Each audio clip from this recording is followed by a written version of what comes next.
Buenas, ¿cómo andan? ¿Cómo les va? Acá estamos arrancando el búnker, como todos los martes, también estamos en vivo en YouTube, estamos en vivo en el 103.5, estamos compartiendo este rato, esta hora de política, un poco de información, un poco de entrevistas, un poco de reflexión, alguna charla de lo que tiene que ver con esto que nos gusta tanto y que también de alguna u otra manera nos repercute en la vida de todos los días, o esperamos que así sea. De eso se trata también la política y no solamente de discusiones electorales o de coyuntura que no hacen a la vida de las personas. Pero, sin embargo, en una semana como esta es inevitable conversar sobre lo que pasó ayer, día lunes, con esta decisión, con este anuncio del gobernador Axel Kicillof respecto del desdoblamiento electoral al que llamó para el día 7 de septiembre en la provincia de Buenos Aires. Esto es para el que se perdió por ahí con esta cuestión de elecciones concurrentes o desdoblamiento, que la provincia de Buenos Aires vote en un día y la nación o los cargos nacionales los votemos otro día, como ya quedó establecido el 26 de octubre. Así por lo menos lo anunció ayer. También el gobernador envió un proyecto para suspender las PASO por este año, que ya están anunciadas para el 13 de julio. Lógicamente que todos estos anuncios implican también una consecuencia política, que tiene que ver cómo reaccionó la otra parte del peronismo, que es la que defiende a Cristina Fernández de Kirchner, la Cámpora, algunos intendentes y una buena tropa legislativa en Buenos Aires, por supuesto. Consecuencias digo porque ya algunos avisan que a ese decreto del gobernador van a intentar pisarlo con una ley que sancione que las elecciones sean concurrentes. Esto la Cámpora ya lo está trabajando y ya hay un proyecto en el Senado para tratar ese tema. Y por otro lado también la derogación de las PASO, porque me parece que en eso sí, buena parte o casi toda la política, el arco político, hoy coincide en que no hay lugar, no hay tiempo y no hay recursos para las elecciones primarias. Si eso avanza, veremos en qué términos. Si es solamente la suspensión de las PASO y votamos 2 días distintos, elecciones provinciales el 7 de septiembre, las nacionales el 26 de octubre, o si se unifican de alguna u otra forma. Una jornada muy caliente esta mañana, ya con la voz de una de las banderas de la Cámpora en el conurbano bonaerense, que es Mayra Mendoza, quien cruzó muy fuerte al gobernador Kicillof, también en sus redes sociales. Facundo Tiñanelli, el presidente del bloque de Unión por la Patria en la Cámara de Diputados y uno de los hombres de confianza de Máximo Kirchner, también cruzó fuerte a Kicillof. Y en Gobernación, defendiendo esta iniciativa, esta propuesta del gobernador, también respaldándose en un nutrido grupo de intendentes, de legisladores que le venían pidiendo al gobierno provincial que las elecciones sean en un día distinto para poder garantizar, no sé si garantizar, pero sí para tener muchas más chances electorales en los territorios y que no se le compliquen las cosas tal vez a los intendentes en los consejos deliberantes. Lógicamente que esto es una jugada de doble filo, porque está la advertencia latente del cristinismo que dice, che, mirá que si vos desdoblás, Cristina Fernández de Kirchner se va a presentar como candidata a diputada provincial. Y ahí vas a tener un problema porque la vas a tener que enfrentar. Bueno, lo primero ya pasó, el desdoblamiento está anunciado. Hay que ver ahora si el kirchnerismo cumple con esta idea de que Cristina sea candidata por la tercera sección electoral. Ustedes saben que la provincia de Buenos Aires está dividida en materia electoral en 8 secciones. Una es la Ciudad de La Plata, es un distrito único, que es la octava, pero todas las demás nuclean a diferentes municipios que están, bueno, de alguna manera agrupados regionalmente. La tercera sección electoral es la más populosa de la provincia. Es en el conurbano, es el sur del conurbano, que incluye municipios como La Matanza, como Lomas de Zamora, como Almirante Brown, Quilmes, Lanús, distritos con muchísimos habitantes. Tiene 5 millones de electores, ni más ni menos. Ahí es donde advierten o amenazan desde el kirchnerismo, Cristina se va a presentar. ¿Qué va a hacer el gobierno de Axel Kicillof? ¿Pondrá una lista propia? algún intendente hoy a la mañana decía sí, si el cristinismo se presenta y Cristina se presenta, bueno, habrá que enfrentarla con una lista que cumpla con los intereses del gobernador Kicillof. Y si es así, vamos a tener un escenario realmente incierto y un escenario, digo yo, que no veíamos en el peronismo por lo menos desde hace unos 20 años, cuando Néstor Kirchner decidió romper con Eduardo Duhalde. Es cierto que más acá en el tiempo, en la provincia de Buenos Aires, allá por el año 2015, 2014, 2015, el peronismo también estaba roto en la provincia y hubo varios bloques en la legislatura bonaerense que levantaban la bandera del peronismo, algunos representados en los intendentes, otro grupo del peronismo histórico, otro grupo de la cámpora del kirchnerismo. Bueno, todo eso medio como que se fue acomodando en los últimos años y a pesar de las distintas expresiones peronistas, Unión por la Patria continuó conviviendo, ¿no?, entre el masismo, el kicilofismo emergente desde hace ya algunos años y la cámpora. Bueno, esto hoy está, como decíamos, crujiendo. Todavía es muy reciente el anuncio del gobernador, pero sí es algo que naturalmente se está llevando puesta a la agenda de la provincia de Buenos Aires y obviamente veremos cómo repercute eso en la ciudad de La Plata también. Decía, la octava sección electoral este año va a elegir 6 diputados. ¿Qué va a hacer el peronismo? ¿Cómo se van a elegir si además no hay paso los candidatos en una supuesta lista de unidad, que es lo que todos quieren, pero en la que pocos trabajan para eso? ¿Cómo va a repercutir en el Consejo Deliberante hoy eso, donde Unión por la Patria existe? Donde el municipio tiene conformado en el gabinete de Julio Alac a varios o a varias vertientes del peronismo. De hecho, todas las que se presentaron a las PASO y perdieron con Alac. Hoy conviven. ¿Qué va a pasar con los secretarios de la Cámpora? ¿Con los ministros de Kicillof que están nucleados en la Cámpora? ¿Van a seguir? ¿Van a renunciar? ¿Los van a echar? Bueno, todas preguntas que nos hacemos, los que seguimos la política, y que nos vamos a seguir haciendo hasta que esto se vaya resolviendo en días de una vorágine, la verdad, muy, muy, pero muy turbulenta y con noticias calientes permanentemente que se van sucediendo unas a otras. Más o menos en ese escenario hoy nos vamos a mover. Vamos a ver si charlamos con alguien en un ratito sobre política, sobre gestión, sobre todo, y cómo le damos para adelante en este búnker que abrimos hoy nuevamente en nuestra segunda entrega, nuestro segundo programa.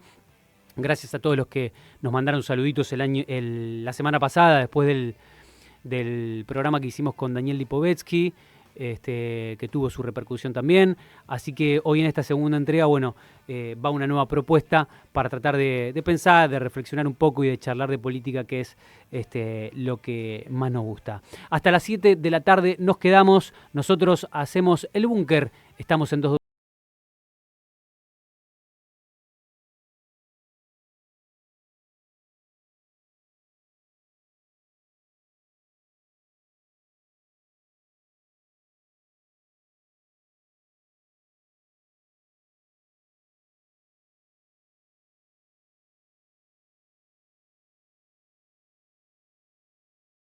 ¿Hay entrevista?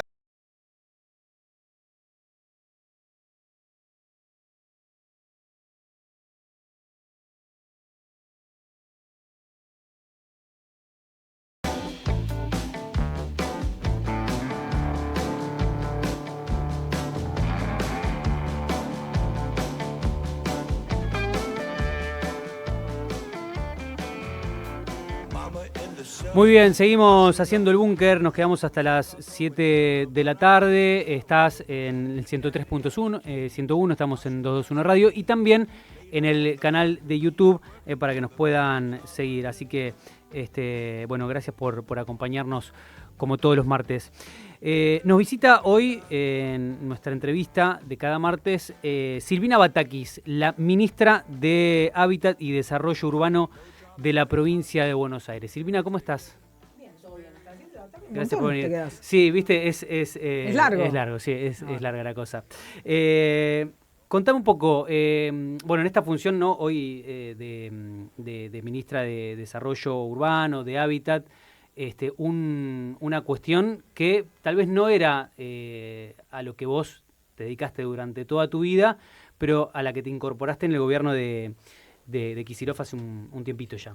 Sí, desde el inicio de esta segunda gestión de Axel estoy como ministra de Hábitat. La verdad que es un desafío lindo, interesante, y si bien como vos decís, siempre me dediqué a los temas de economía o del federalismo también, la verdad que uno desde esos lugares conoce mucho los temas de obra pública, ¿no? De las necesidades. Cuando estuvimos en el Ministerio del Interior, que yo fui secretaria de provincias, tocaba los temas fiscales de las provincias, pero también los temas de desarrollo, ¿no? Y es inevitable hablar de desarrollo o teniendo que hablar sí o sí de hábitat, de infraestructura, así que siempre manejando esos temas. Yo manejaba créditos internacionales desde donde hacíamos muchos trabajos de infraestructura, así que no me resulta ajeno, pero sí es cierto, como título parece algo disruptivo. Claro, porque digamos, yo repasaba un poco tu trayectoria, más allá de que después tal vez las luces te alumbraron mucho más cuando fuiste ministra de Economía en la provincia de Buenos Aires, con el gobernador en ese momento, Daniel Scioli.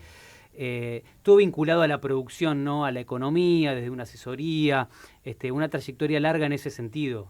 Sí, siempre, en realidad, en la planificación y el desarrollo, ¿no? Vos nunca no podés prever cómo vas a generar puestos de trabajo si no estudias los temas productivos y si no planificás eso.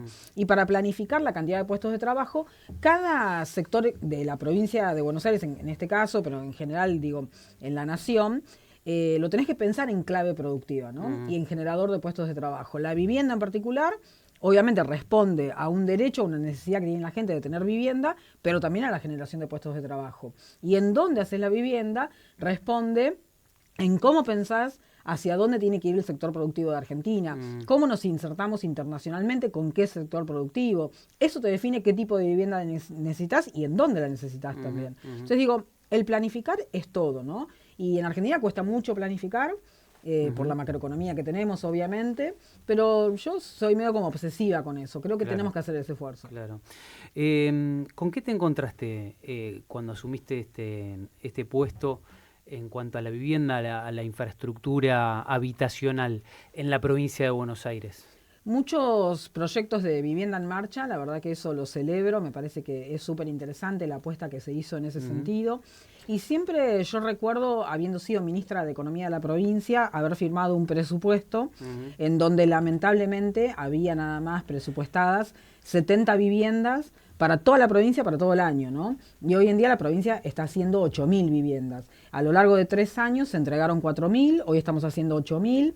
Estamos previendo incorporar 2.000 del gobierno nacional que dejó abandonadas, de las 16.000 que dejó abandonada el gobierno nacional. O sea que es un área que tiene mucho empuje y que es muy concreto visualizar lo bien que le haces a una familia, ¿no? Y son 8.000 familias, 4.000 que ya se entregaron, 2.000 más que vamos a hacer. La verdad que es una linda tarea. ¿Y cómo se hace en un contexto en el que, digo, el gobernador siempre remarca el recorte al que se está sometiendo a la provincia de Buenos Aires, desde el Fondo de Fortalecimiento Fiscal, desde el Fondo de Incentivo Docente, y otros ítems que hacen a la economía y a la finanza de la provincia de Buenos Aires? Encarar obras, digo, me decía recién, 8.000 viviendas, o recuperar las que están abandonadas por parte del gobierno nacional. ¿Cómo se hace ese dibujo? No, es difícil, pero bueno, te exige ser más eficiente que nunca. Cuando uno tiene menos recursos, sos mejor administrador, ¿no? Porque tenés que ser muy eficiente. Y por otra parte, yo siempre digo, en economía hay una teoría que es lo importante de no ser importante, ¿no? Que vos seguís estando en marcha cuando sucede eso. Y este ministerio tiene muy poco presupuesto respecto de toda la administración provincial. Entonces, no hacemos daño al presupuesto provincial con un presupuesto tan chico como tenemos nosotros, ¿no? Así que seguimos, la verdad que está muy bueno eso de poder seguir. Pero se nota esto que marcábamos, digamos que hay una asfixia, que hay un agotamiento en los números provinciales. Digo, más allá de que el gobernador diga, bueno, yo voy a hacer esta ruta, la voy a continuar. o esta casa la voy a seguir construyendo yo. ¿Dónde se nota en los números que cuando vos agarras la planilla, el Excel, lo que fuera, y decís, che, acá falta? No, a ver, primero sí se nota esa asfixia en todas las provincias. A eso se le suma que el año pasado fue un año malo económicamente. Vos pensás que el Producto Bruto cayó y el sistema tributario argentino está diseñado para que acompañe el ritmo de la actividad económica. Entonces también cayó toda la recaudación tributaria nacional y provincial. Por otra parte, también hay un encono particular con la provincia de Buenos Aires. Si bien todas las provincias están siendo afectadas, hay un encono particular con la provincia, contra la provincia de Buenos Aires. No sé si porque Axel es una figura que efectivamente está continuamente defendiendo los intereses de la provincia de Buenos Aires y Milei no ganó nunca en la provincia de Buenos Aires, no sé si será por eso, pero hay un encono particular con la provincia de Buenos Aires. Pero más allá de eso, a nosotros nos gustaría de las 16.000 viviendas abandonadas por el gobierno nacional, incorporar 10.000 por lo menos. Claro. Nos encantaría, porque además de eso vos ya tenés ganada inversión. Para nosotros es mucho más fácil esa terminación. Legalmente es mucho más complejo, pero nos gustaría y no estamos en condiciones de poder hacerlo. Entonces estamos con estas 8.000 viviendas tratando de siempre tener 8.000 en cartera, pero cuesta, ¿sí? Uno nota también eso, digo. Claro. Si bien el ministerio todavía tiene el presupuesto para sostener estas 8.000 e ir incorporando de a poco estas 2.000 que yo te decía, la verdad que podríamos incorporar más viviendas y no lo estamos haciendo. Claro. Estamos charlando con Silvina Batakis, que es ministra de Hábitat y Desarrollo Urbano de la provincia, un poco repasando todos los lugares que fuiste ocupando a lo largo de tu carrera política. Yo pensaba, digo, qué sé yo, uno cuando hace un programa de radio decís, ¿dónde aprendiste tal cosa? Bueno, y casi cualquier periodista te va a decir, yo aprendí en la calle. El ser movilero te da como una dimensión de las noticias y eso que por ahí no te da estar en un estudio.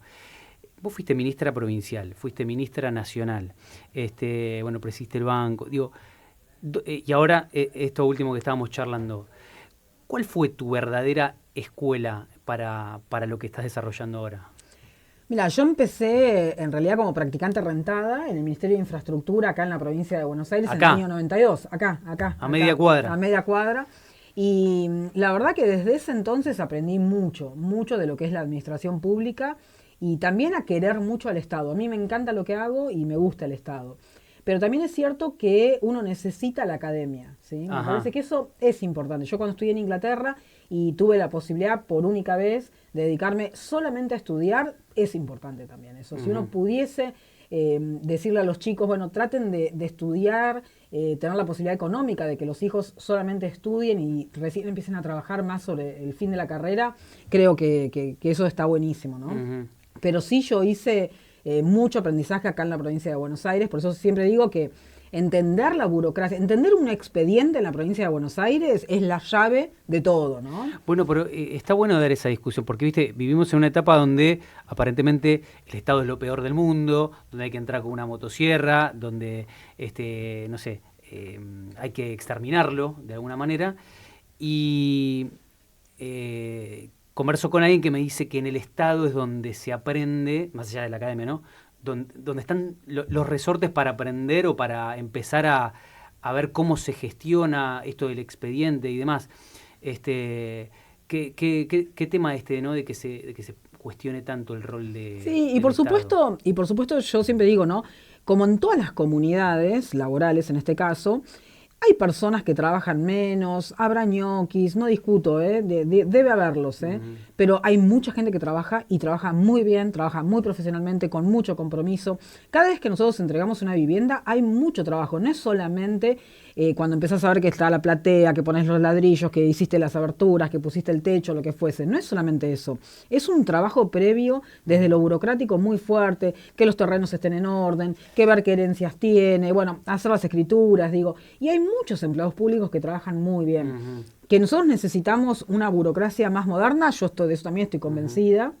Nosotros tenemos una burocracia que fue respondiendo a distintos momentos del tiempo y que hoy por ahí no está yendo a la velocidad que debería ir. Siempre digo que nosotros tenemos un mundo que va a una velocidad de 5.0 y seguimos teniendo un estado que es 2.0, a veces 3.0 y necesitamos esa velocidad también. Pero la verdad que el Estado es el que te da las respuestas a muchas cosas. Hoy el Estado de Estados Unidos está supuestamente en una estrategia de poner aranceles para generar puestos de trabajo en el territorio de Estados Unidos. Y ahí es porque tenés un Estado presente. Eso no se puede hacer sin un Estado presente. Ahora, bueno, vos, ya que sacás el tema, el amigo de Milei, ¿no? Con una política que si la hiciera alguien acá dirían que es un fanático del Estado, un proteccionista salvaje, o como quieran llamarle. Qué contradictorio todo, ¿no? En ese sentido, porque vemos después cómo repercute en el mundo, incluso en la Argentina, desde ayer. Sí, va a seguir repercutiendo porque estas son las primeras repercusiones, lo que nosotros decimos como la primera ronda de repercusiones, que son las más directas, y después vendrán las de segundo y tercer orden, ¿no? Así que va a haber muchas repercusiones. Sí, estamos en presencia de un liberalismo proteccionista, ¿no? Una cosa medio que es contradictoria a priori, pero son personajes políticos disruptivos que aspectan liberalismo, pero que en el fondo son proteccionistas. Y el gobierno de Milei, no entendiendo esto, lo que hace es que Argentina vaya perdiendo más posiciones, que esté yendo a un abismo, ¿no? Porque ya de por sí la política de Milei había destruido puestos de trabajo. Ahora, si no se adapta a esta nueva realidad que impone Estados Unidos en esta carrera de tratar de no perder el liderazgo a nivel mundial, la verdad que Argentina va a estar peor. ¿Cuáles son esas consecuencias, digamos, que recién marcabas, que van a seguir existiendo? Digamos, que ahora son como los primeros temblores, pero que esto va a continuar. Bueno, China también va a dar una respuesta a la nueva respuesta de Estados Unidos si llevan los aranceles del 34 al 50%. Europa está ofreciendo hacer un tratado de libre comercio con Estados Unidos. Francia no quiere. China va a querer colocar todos sus productos que no puede colocar en Estados Unidos, en Latinoamérica, en África, el resto de Asia, en Europa, Canadá, lo mismo. Nosotros vamos a ver que vamos a encontrar acá productos de Canadá. Estamos más acostumbrados a encontrar productos de China, de Taiwán, pero ahora vamos a encontrar productos de Canadá, productos de Europa. Que no pueden ser ubicados en Estados Unidos. Y los ubican acá. Y yo insisto con esto, cuando nosotros compramos un yogur canadiense, creamos puestos de trabajo en Canadá, no en Argentina. Claro. Y eso es a lo que nos va a llevar esta política de Milei, de no adaptarse a las nuevas, no entender la nueva realidad, ¿no? Ellos quieren tener un proyecto de estabilización que hasta ahora iba a ser de estabilización con desempleo, ¿no? Parecido a todos los proyectos liberales de estabilización que hubo en Argentina, nada novedoso. Digo, no es que Milei haya sido novedoso con sus políticas. Ahora, además de eso, va a ser con destrucción de puestos de trabajo y sin estabilidad, porque todo estas medidas que aplicó Estados Unidos nos llevan también a la parte monetaria, ¿no? Ya hubo devaluaciones en Brasil, hubo devaluación en China, eso hace que nuestro peso se encarezca. Al encarecerse el peso, si no hay una contraorden en Argentina, eso va a tener más inflación en Argentina. Entonces vamos a estar muy complicados. Algunos dicen que, bueno, desde La Libertad Avanza, ¿no?, que esto que vos estás marcando es de alguna forma impulsar o propiciar o estar pidiendo una devaluación. ¿Cómo se entiende eso? Mira, yo estoy convencida de que las devaluaciones no solucionan la competitividad de los países, ¿no? Vos necesitás tener una matriz productiva para tener un dólar estable. Acá lo que se está haciendo es forzando un tipo de cambio estable, pensando que con esa ancla vas a tener ganado el tema de la estabilización. Si la productividad de los países fueran devaluaciones, todo el mundo estaría devaluando todo el tiempo, ¿no? Y esto no se soluciona así, se soluciona teniendo una matriz productiva, competitiva, con una estrategia de inserción a nivel internacional, y esto Milei no lo está haciendo, ¿no? No hay ministro de producción en Argentina, ni sé quién es el secretario de Industria, digo, no existe, no es una preocupación del gobierno, ¿no? Y cuando eso no es una preocupación, el tema de las devaluaciones, lo que te genera en realidad es esto, que importás más o exportás más. Hoy estamos importando mucho más de lo que estamos exportando. El Banco Central ya lleva como 15 ruedas, hubo un día que fue una excepción, pero como 15 ruedas de pérdida de dólares. Y claramente eso lo que te está mostrando es que hay una presión o un anticipo de que va a haber devaluación. Otro anticipo de que el dólar está atrasado es que por primera vez la semana pasada el Banco Central operó dólar futuro, y eso sí es que ellos mismos están viendo que el dólar está atrasado, porque hasta ahora es un instrumento que nunca habían utilizado, que los liberales en el gobierno nunca quieren utilizar. De hecho, el gobernador Axel Kicillof tuvo una denuncia por el dólar futuro. Es un instrumento que lo están usando ellos, lo empezaron a usar la semana pasada. Entonces, ahora, esta, digamos, no sé si es la única, pero es la bandera del gobierno nacional, el tema de la economía y de la estabilidad y de bajar la inflación. Digo, si todo esto se desmorona, ¿qué le queda al gobierno? Y sobre todo, ¿cómo va a repercutir este modelo en la Argentina? Un modelo económico encabezado además por alguien que ya estuvo en la Argentina, que ya estuvo en el gabinete de Mauricio Macri, ¿no? Y que sabe, las consecuencias que tiene. Sí, y todos sabemos las consecuencias, porque ya estuvo también pidiendo el crédito con el Fondo Monetario Internacional la misma persona, ¿no? Yo honestamente creo que el panorama es muy oscuro para todos los argentinos y argentinas con estas políticas, ¿no? Y lamentablemente también creo que si ellos adoptan hoy una política de, bueno, abandonemos un poco el atraso cambiario, eso va a generar más inflación, ¿no? Y creo que el hecho de estabilizar la economía, bajar la inflación, sea un objetivo político, me parece que es recontra importante, ¿sí? No tiene que ser solamente un objetivo económico, tiene que ser un objetivo político, bajar la inflación. Ahora, hay una cerrazón muy fuerte del presidente y del equipo económico en pensar que la inflación es solamente cambiaria, ¿no? Claro. Y como dijo Cristina en más de una ocasión, el tema de la cantidad de dólares que vos tengas en las reservas te determina también el trayecto económico. Y hoy no tenés esos dólares en la economía. ¿Sabés? Me quiero saltear, después lo retomamos porque me interesa todo tu paso por la provincia de Buenos Aires, por el gabinete de Scioli en su momento y demás, pero... tenemos hasta las 7 de la tarde, ¿no? Hasta las 7.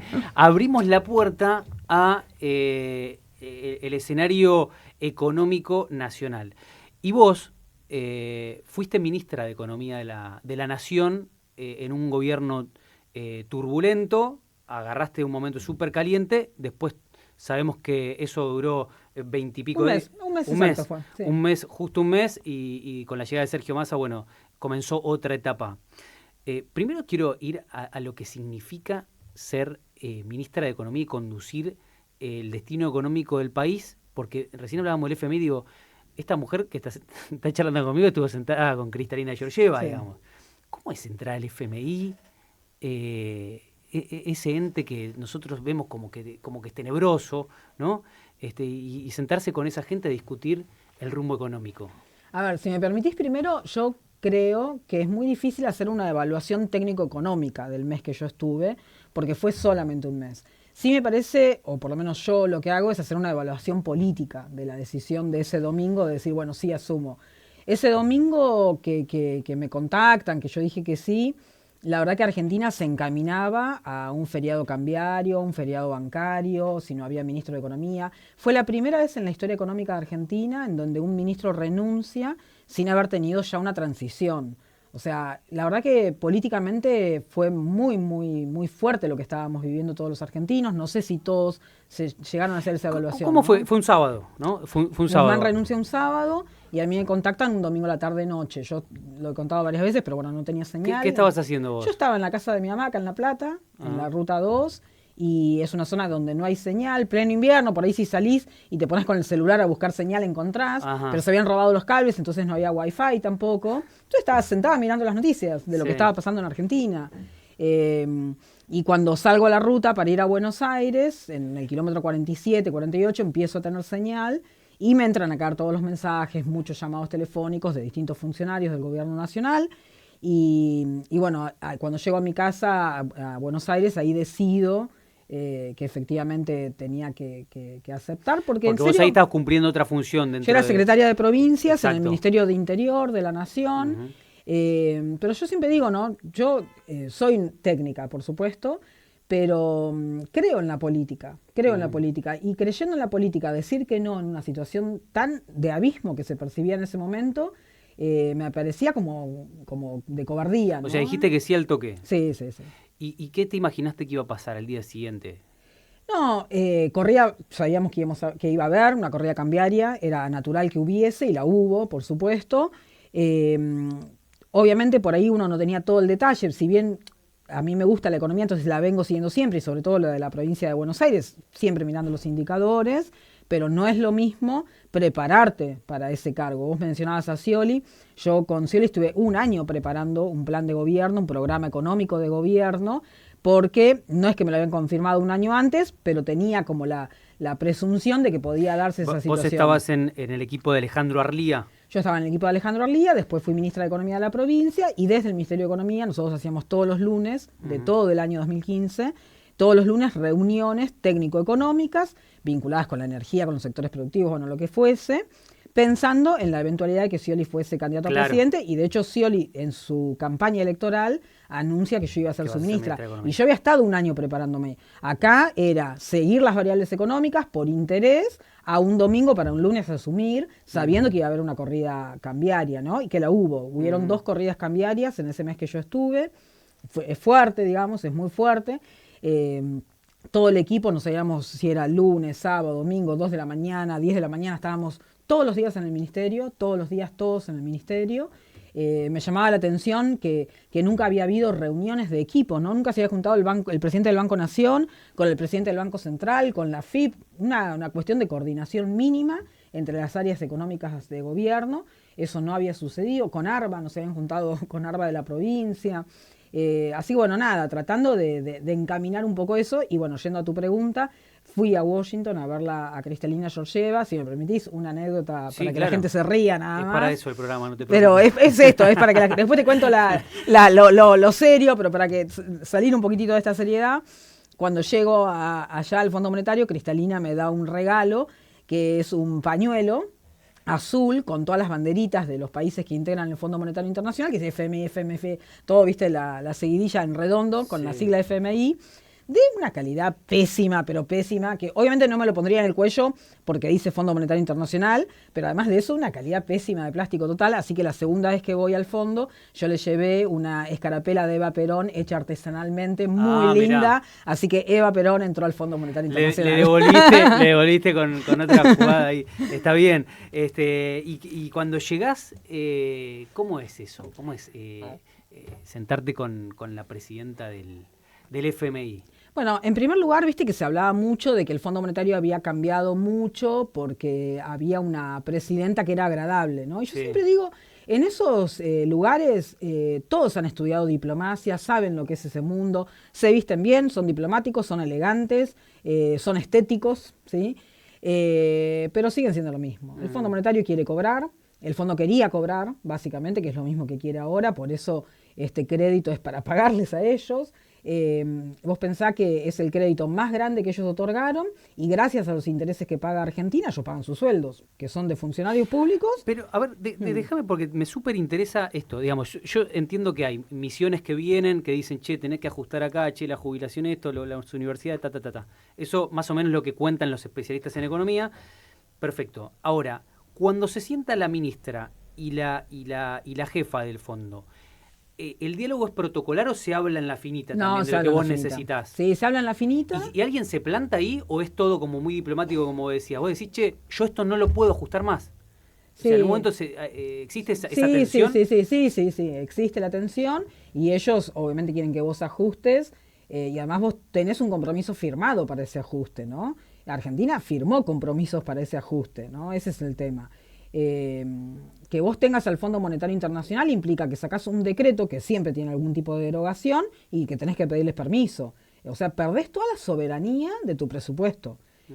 Y sí, lo discutís con ellos, lo discutís con ella enfrente. ¿Vos qué discutiste con ella, te acordás? Sí, el Banco Nación, por ejemplo, sin saber que después yo iba a ser presidenta del Banco Nación, pero yo el Banco Nación lo discutí en uno de las ayudas memoria que terminan siendo parte integrante de los contratos que vos firmás, no el contrato que se manda al Congreso de la Nación en aquel momento. Bueno, esta vez no se mandó nada, todavía no está, pero los ayuda memoria terminan siendo parte de las discusiones y integrantes de esos acuerdos. Y en una de esas ayudas memoria estaba la privatización del Banco Nación, ¿no? ¿Ellos te dicen hay que privatizar el Banco Nación? Sí, fue una de las conversaciones que tuve, la del Banco Nación y la autarquía del INDEC, por ejemplo.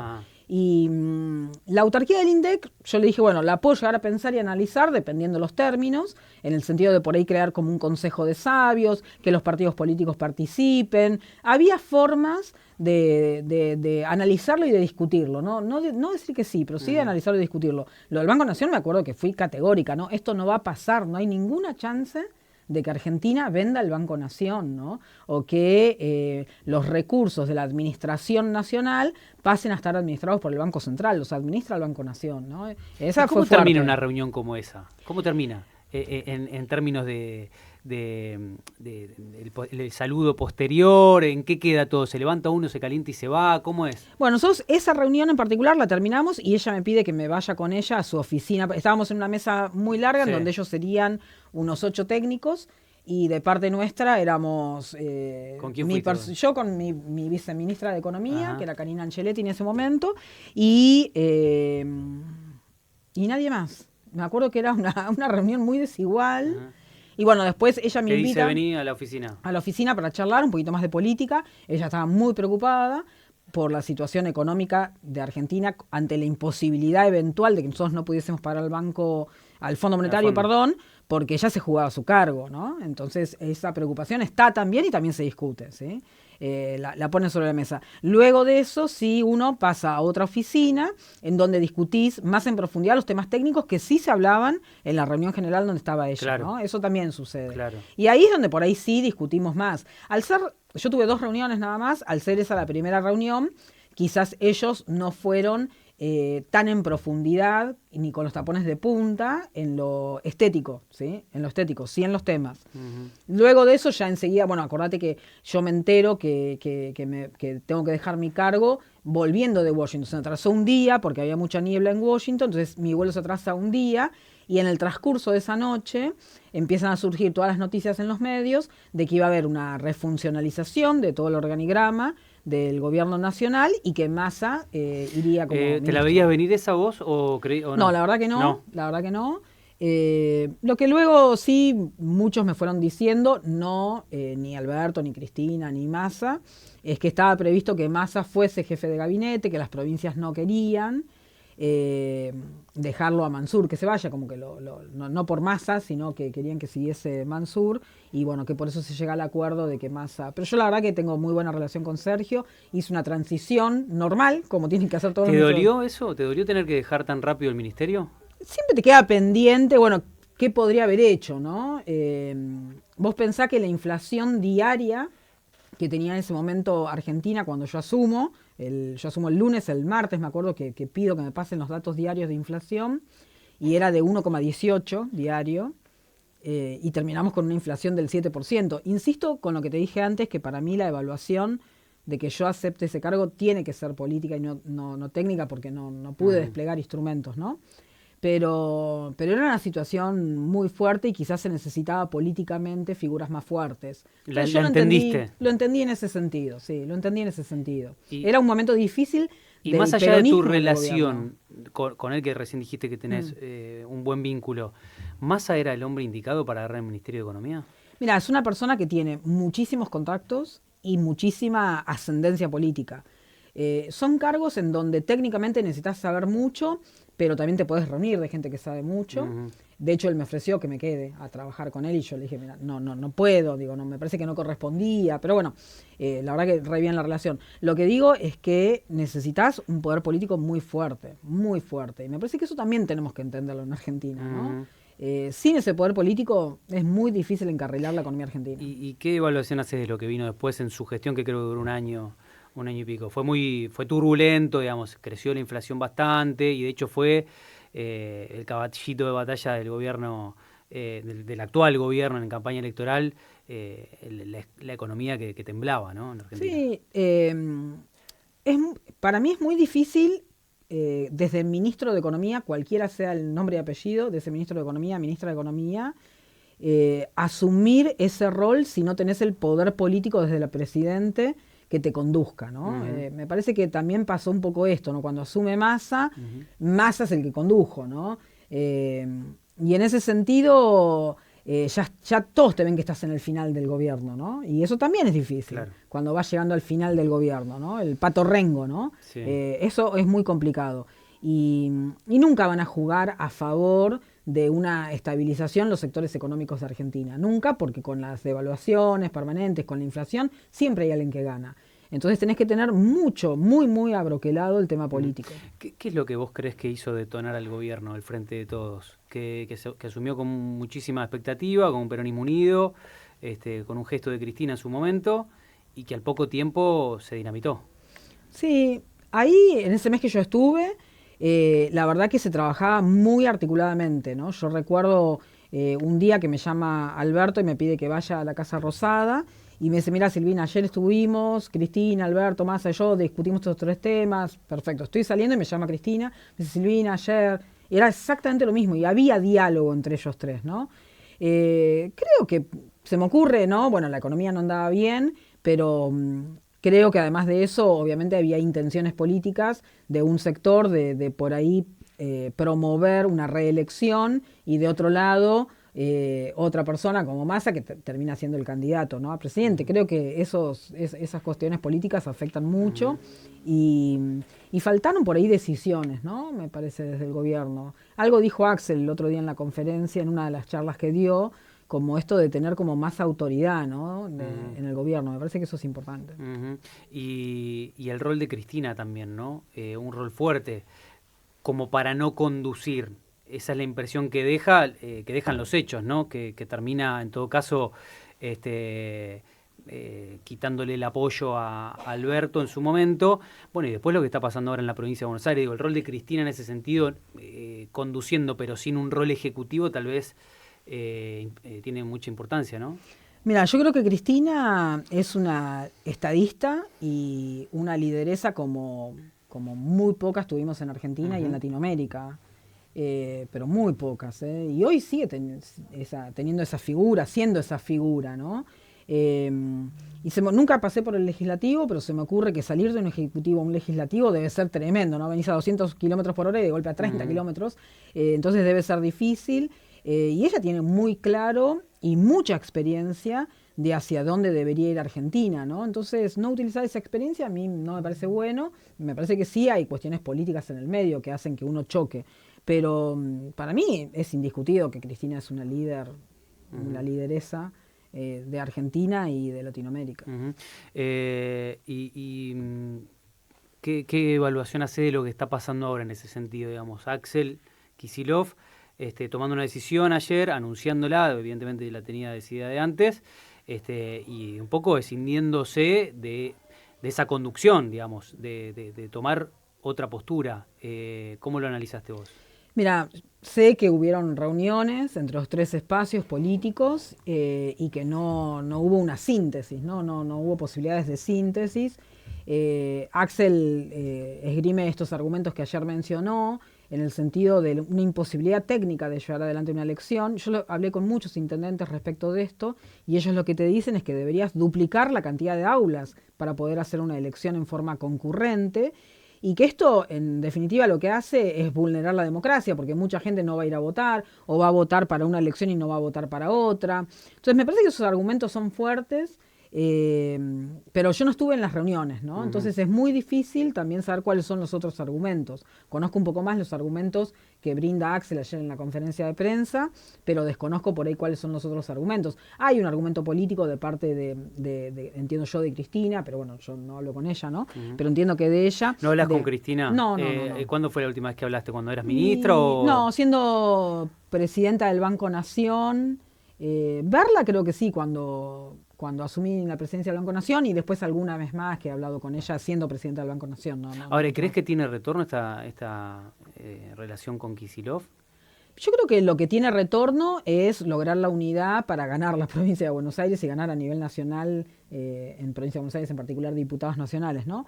Pero yo eso sí creo que tiene retorno. Estoy convencida porque me parece que Axel es una persona inteligente y que Cristina también, y que Massa está haciendo los esfuerzos de ser puente también un poquito en todo esto, ¿no? Entonces sí creo, sí, por supuesto, creo que nosotros tenemos chance de ir a una unidad con esta elección desdoblada. No quiere decir que el desdoblamiento implique ya desde hoy que no haya unidad. Puede no haberla también, no lo sé, y lo que te decía recién, yo no estoy en esa cocina chica, pero sí me parece que puede haber unidad y que ahí todos son inteligentes. ¿Y qué futuro le ves al gobernador? Si hay una proyección nacional, naturalmente no puede reelegir o presentarse una reelección. Todo indica que en 2027 va a querer ser protagonista. ¿Qué perfil le ves? Yo creo que él de alguna forma viene manifestando esto, que quiere ser precandidato presidencial. Me parece que falta mucho todavía. Creo que gobernar la provincia de Buenos Aires, medio lo que hablábamos por ahí al inicio, ¿no? Pero te da una espalda tremenda de lo que es la gestión, de embarrarte básicamente, ¿no? Y la gestión te da una experiencia que no creo que tengan muchas otras personas en Argentina, ¿no? Entonces me parece que es legítimo, válido, que el gobernador manifieste esto, ¿no? Y que quiere ser candidato a presidente. Pero falta un montón. En Argentina 2 años es mucho, ¿eh? Es mucho. Te voy haciendo las últimas. Me quedo con aquello que contaste, que te fuiste preparando para ser ministra de Economía cuando no... y cuando después no se terminó dando lo de Scioli presidente. ¿Ahí qué le pasó? ¿Le faltó apoyo a Scioli en ese momento? ¿Qué te acordás de esa campaña que también fue extraña? Terminó perdiendo por poco, digamos, pero ya tenía el gabinete armado, fue extraño. Sí, Argentina en el año 2015 tenía un Producto Bruto Per Cápita interesante, había crecido mucho. Había puestos de trabajo, la tasa de desempleo no era alta, la inflación tampoco era alta. Recuerdo que había una discusión por el impuesto a las ganancias muy fuerte, y la cuarta categoría, digamos, los empleados, ¿no? Las personas que pagaban el impuesto a las ganancias. Paros, amenazas de paro por el impuesto a la cuarta categoría, y como una cerrazón bastante fuerte del gobierno nacional de no querer dar eso al inicio. Creo que la clase media se ve muy afectada también por eso. Pero sí me parece que en el balotaje hubo mucha más militancia de la que hubo en la general, ¿no? Se sumó mucha militancia. Y se perdió por muy poquitito, ¿no? Sí. Muy poquitito. Creo que, bueno, fue una buena elección, pero no alcanzó. Y después, ¿qué te pasa cuando lo ves a Scioli en el gobierno nacional de Javier Milei? Y me da tristeza, ¿no? Porque es una persona que siempre fue leal, que estuvo siempre defendiendo lo que defendió, básicamente, y de golpe en un gobierno totalmente distinto, ¿no? Totalmente contrario y opuesto a los intereses que uno quiere defender, ¿no? Escucharlo de Malvinas, de Milei, fue tremendo, es grosero, es aberrante, y saber que Scioli está ahí cuando muchas veces hemos defendido la causa Malvinas junto a él. Yo siempre la defiendo, ¿no? Pero digo, me parece aberrante, ¿no? Que nos esté pasando esto. Y que Scioli esté ahí, la verdad que a mí me da tristeza. No he vuelto a hablar con él, honestamente. ¿Cuándo fue la última vez que hablaste? Y también, antes de que asumiese, que intuí algo. Me acuerdo, lo fui a ver y me pareció raro. Había sido, ¿te acordás un día que aparece una foto con una gorrita de... ¿Sí? Bueno, yo fui el día anterior a eso. Entonces medio como que dije, qué raro esta reunión, me llamó la atención, y me pareció que se venía algo de eso, no me imaginé. ¿Qué te imaginas vos que lo conocés? ¿Lo hizo por bronca? Porque claramente él quedó enojado después de que no pudiese competir en unas PASO con Sergio Massa. Mira, yo creo que si a la política la conduce la bronca, el enojo, la rabia, la revancha, estamos condenados en el peronismo a ser el PRI, ¿no? Me parece que eso no puede ser. Y que al revés, te sepulta, ¿no? Si te conduce la bronca, para mí te sepulta la política. Por eso es lo que yo te decía, que yo creo que nosotros tenemos posibilidades de una unidad todavía para estas elecciones que estamos planteando, porque la bronca no es la conductora. La conductora son los ideales políticos de querer que a la gente le vaya bien. Entonces no puede ser nunca la bronca la conductora. Así que no sé qué lo moviliza. ¿No? La verdad que no, a Scioli no sé. Bueno, un mensaje para este momento también, ¿no? Que no conduzca la bronca. Totalmente, ni la revancha. Que conduzca los ideales y los estadistas que cada adentro lleva cada uno de los dirigentes políticos, ¿no? Silvina, gracias por venir. No, por favor, un placer. Muy amable. No, gracias a vos. Seguimos nosotros, nos quedamos un rato más, dale. Descargate la aplicación oficial de 221 Radio y escucha la ciudad donde con la mejor calidad digital. Lleva siempre la radio.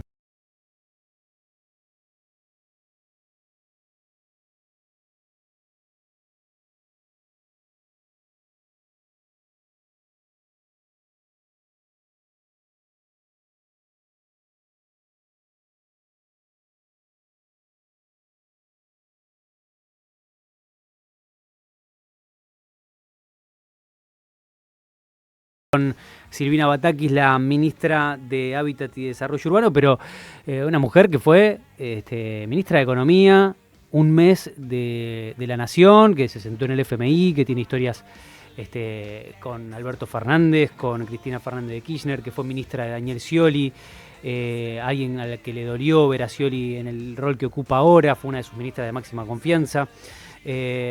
Una larga trayectoria que hemos recorrido en esta charla que tuvimos con ella. Bueno, veremos cómo sigue la cuestión política en la provincia de Buenos Aires, en la ciudad de La Plata. La semana que viene nos vamos a encontrar y seguramente allá habrá alguien más para conversar y para contarnos un poco de qué va todo esto, no solamente en la ciudad, sino también a nivel nacional y qué rumbo toma una política tan turbulenta que estamos teniendo por estos días y por estas semanas en la Argentina. Para mí es un gusto compartir con ustedes este búnker de martes como cada semana. Mati Ramírez en la operación, Mati Domínguez en la operación, estaba pensando, yo tenía un amigo Mati Ramírez. Mati Domínguez en la operación, gracias amigo, y a todos los compañeros que siempre nos bancan y que nos dan una mano para seguir adelante con este programa. Que tengan linda semana. Nosotros nos encontramos el martes que viene para hacer el búnker nuevamente en 221 Radio. Linda tarde. Chau, chau.